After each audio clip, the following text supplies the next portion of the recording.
আরজিকর ঠিক আছে, সবার মুখে এখন আরজিকর। সবাই চায় যে আরজিকরের বিচার হোক, আরজিকরের যে যারা এই ধর্ষণটা করেছে তাদের শাস্তি হোক, কিন্তু সেটা এখনো পর্যন্ত হচ্ছে না। খালি প্রসেস একটাই, সিস্টেমে একটার পর একটা ফাইল বেরোচ্ছে, হচ্ছে কিন্তু তারই মিডিলে আগের মাসে এপ্রিল মাসে বেহালাতে একটা ঘটনা ঘটেছে, জানো কি?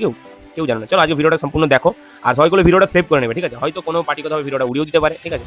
তো তোমরা নিশ্চয়ই জানো, যখনই কেউ সত্যি কথা খুলেছে মুখ থেকে, তো সেই ভিডিও দাবি দেওয়া হয় বা সেই মানুষটাকেই দাবি দেওয়া হয়, সেজন্য হলো ভিডিওটা শেয়ার আর সেভ করে নিও, যাতে ভবিষ্যতে কোনো প্রবলেম হলো ভিডিওটা যেন থেকে যায়।